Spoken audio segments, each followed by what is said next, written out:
Hi. Hello. Hey.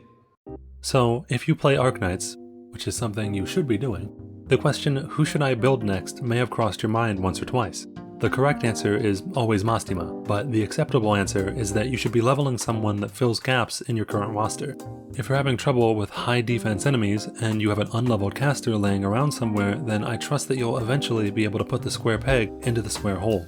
However, what if I told you there was another option? An option that the Jedi would never teach you. You see, instead of being a good little doctor and leveling that caster, you could be dealing with all of your problems with memes. In this video, I'm going to attempt to convince you to level up some alternative units. These operators aren't going to be at the top of anyone's tier list, but that doesn't mean that they should be dropped off in a PC box and abandoned. Or, in other words, it's time for a good old-fashioned meme review. Alright, let's start off with the nice and safe shallows of the meme ocean. All of the robot operators serve as a fantastic introduction into the cult of memes. Each of them can actually be incredibly useful in their own little way. Lancet can save your runs, Castle is literally free damage, and Thermite is... You may have avoided them in the past because they're all 1-stars and they look really weak, and I'm here to tell you, that's because they are. They're weak as shit. Ooh, that's kind of small. However, they do have one really cool trick up their sleeve that's tied back to their deepest lore. You see, all the robots are actually haunted, possessed by the ghost of all those extra tokens that you burn for headhunting permits each month. That's true. You can trust me because I'm a stranger. The result of this tragic lore is that none of the robots count against your max deploy limit, because they all only half exist within our realm. Sure, their stats are weak, but their ghost typing paired with their strong on-deploy effects makes them barely even meme units. They're just kinda strong in any team that has a free slot available. All of the Bebops are dirt cheap to level up, can fit into almost any team, and if you've been playing for a while, you probably have at least one copy of each of them lying around somewhere. You can even get them from recruitment, so you don't have much of a reason to not give them the good old college try. Special shout out here goes to my boy Chiev, who can advance this meme to go even further beyond. He's a 5-star Vanguard that is very often forgotten with a talent that buffs all of the robots. Impressive. While it's not optimal, him and the 3 robots can do some pretty spicy map clears. Honestly, he would have his own spot on this list if he leaned a little bit harder into that meme and one of his skills also buffed his buddies, and if I could roll him.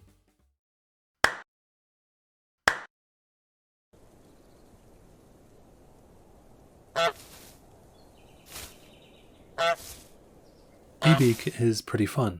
She attack real fast, she deal damage, and she cute.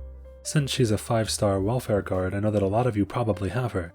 However, she's not really the star of this show. Buried somewhere within her second skill is the real gold we're mining for. Any skill that charges through attacking has great meme potential. When paired up with characters that specifically buff these types of skills such as Duracell, Firecracker, or even Suck. You can transport said skills into the funny dimension. You can use these same exact setups for characters like Chen or Blue Poison, but in my opinion, is the funniest because her S2 stuns in an AoE for nearly 2 seconds.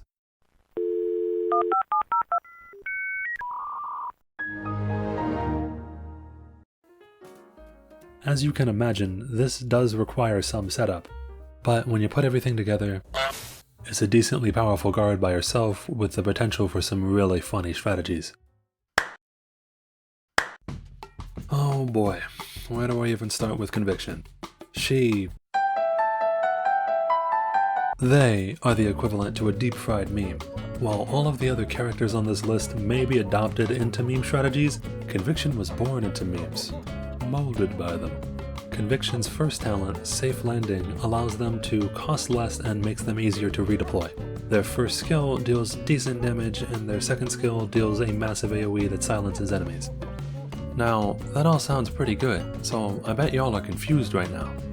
Either you don't know what Conviction does and you're wondering where the joke is, or you do know what Conviction does and you know that just like your parents, I've lied to you. Santa's not real, and those screenshots are edited. Conviction is a fickle being, and almost every positive that they have comes with a negative. Safe Landing stuns Conviction for 10 seconds after they're deployed. Their first skill is a slot machine, and their second skill, that massive AoE that silences everyone, yeah, that one has a 50% chance to fail, and when it fails, it stuns all of the allies in the range instead. That's Hearthstone levels of RNG, where the rules are made up and the damage doesn't matter. Their only real saving grace is their first skill, which instead of having an RNG defeat screen has a decent RNG upside. Conviction is definitely a funny character to mess around with, and I know that I'm supposed to be leading you to the dark side here, but probably don't invest in them unless you really just like funny joke. If I get spooked by this goddamn furry one more time, I might commit a hate crime. Okay, I guess it's time to put this furry through his redemption arc. Being the only 6-star on this list, Ak does have quite the investment cost. But for those of you that are already in too deep, or those of you that have gotten spooked by him, I'm here to tell you that it might be worth giving him a look. So what does he do? Starting off, Ak's trait is that he dies. He is naturally skilled at the forbidden art of not alive anymore. Okay, look, if you're actually trying to use him seriously, his talent gives all of his auto attacks random CC, and his first skill gives him attack speed. Combined, you can feasibly use him as a weird, jank version of a slow supporter with a penchant for seppuku. But if you're trying to use him seriously, I have some advice. Okay, but why though? Personally, I think his true value lies in his potential for some pretty high tier memes. For both his second and third skills, He wields a gun. Ak uses his gun to shoot his allies 15 times. If they manage to survive, they gain a massive buff, and if they don't, they weren't worth keeping around anyway, right? I'm not gonna lie, it can be really fun to think up strategies that involve Ak.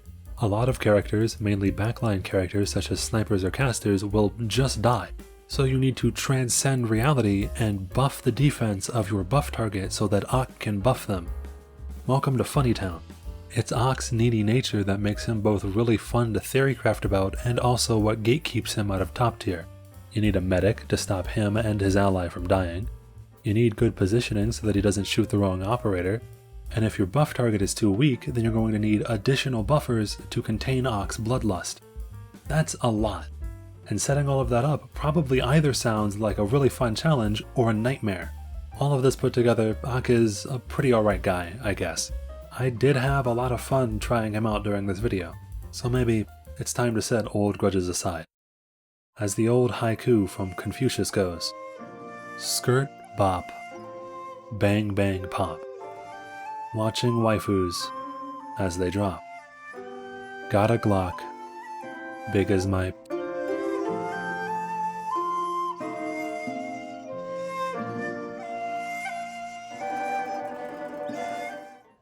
Okay, then. I'll see you around.